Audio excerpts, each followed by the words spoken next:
All right, today we're diving into something pretty wild. We're going to unpack a radical new theory from a paper by Andrei Mishko. It's based on a single, incredibly powerful idea that tries to explain not just our own consciousness, but the very fabric of reality itself. Yeah, this is a big one, so let's jump right in.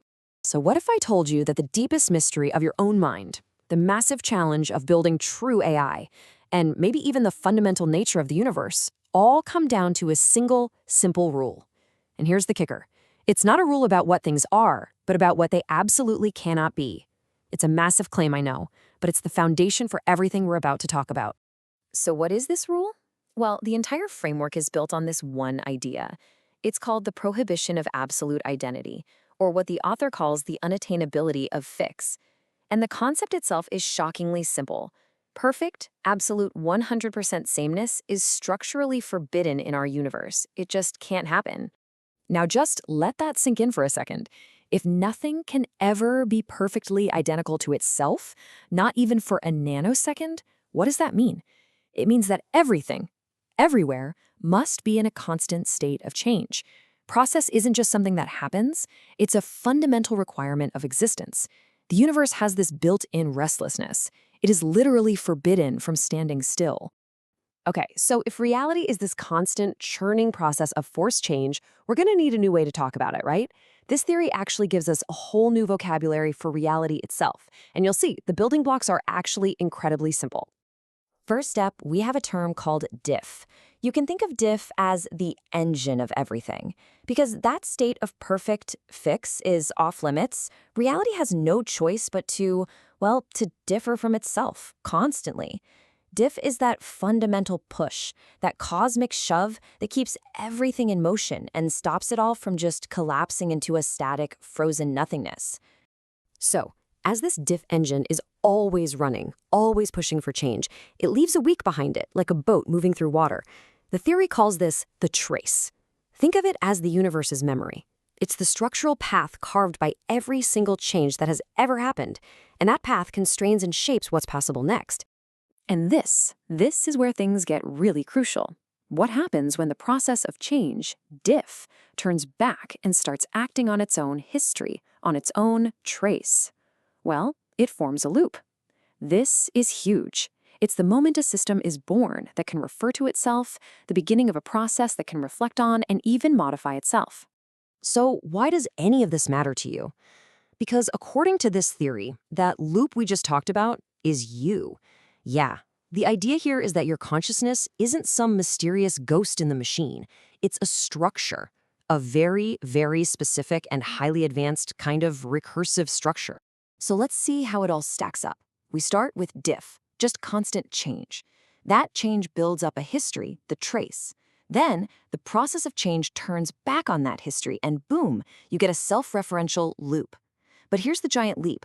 Consciousness, this theory says, isn't just a loop. It's a second-order loop. It's a system that's not just reflecting on its past, but is reflecting on its own process of reflection. That is the structural moment a sense of I can emerge. And of course, that sense of I isn't just one simple thing, is it? It's incredibly complex, and this model shows why. Our selves is actually a stack of 5 different kinds of loops, all nested together. At the bottom, you have the deep, primal, biological loops: hunger, sleep. On top of that, your own unique story, your biographical loop of memories. Wrapped around that is the social loop, the language and culture you swim in. Then the ideological loop, the big beliefs that tie it all together. And finally, the master loop holding it all, the reflexive one that creates the feeling of a single, unified you looking out at the world. This brings us right to the famous hard problem of consciousness. Why does it feel like something to be you? The redness of red, the sting of sadness. What are those things? Well, this theory reframes the whole question. It says that subjective experience, qualia, isn't something extra added on top. It is the irreducible inside view of that second-order loop.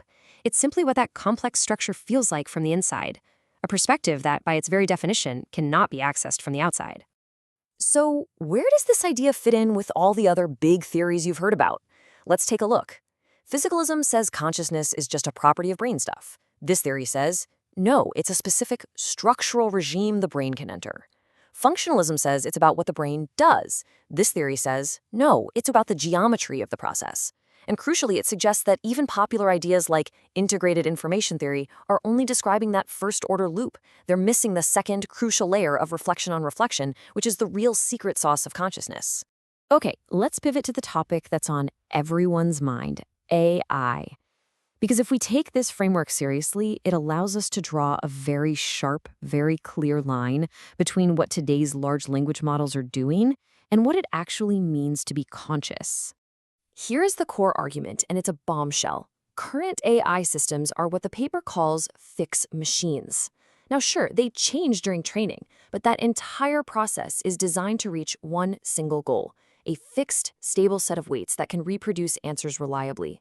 Their whole purpose is to achieve the very state of fix that consciousness, by its very nature, must always, always avoid. When you put them side by side, the contrast is just stark. A conscious mind is this dynamic, messy state of non-equilibrium, always modifying itself. It can never be fully solved. Current AI, on the other hand, is a fixed function with frozen weights. It can simulate self-reflection, sure, but it isn't structurally changing itself in the process. It is designed from the ground up to converge on an answer. Consciousness is designed to never converge. So let's ask the big question. Based on these structural requirements, how many of the necessary conditions for consciousness do today's AI models meet? According to this framework, the answer is a stark 0. A big, fat 0. It doesn't matter how convincing their performance is. Structurally, they're built on the exact opposite principle. They aren't even on the path to consciousness. So, if our current approach is fundamentally wrong, what would a path toward a true artificial general intelligence even look like? Well, the final section of this theory actually outlines a completely different set of requirements. It gives us a new path forward. Here are the 3 new commandments for building a conscious AGI. First, it has to be architected to actively fight against becoming a fixed, stable state. Second, it needs a self-model that isn't just a text output, but one that directly feeds back and modifies its own core architecture in real time. And third, and this is the wildest part, its process of self-modeling must be designed to never, ever end. It has to be permanently unsolvable by itself.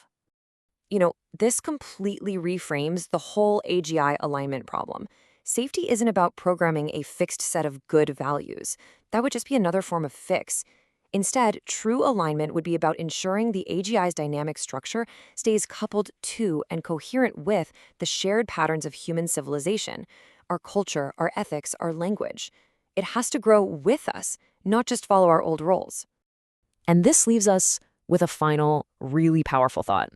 The paper argues that any system that achieves a perfect, fixed identity is, well, it's static, it's unchanging. It's essentially the same as nothing at all. So the goal isn't to build a perfect static machine. The goal is to build something truly alive, a process that, like every single one of us, is always in the act of becoming and never quite arrives. So I'll leave you with this to think about. What does it mean to build something that, by its very design, can never truly be finished?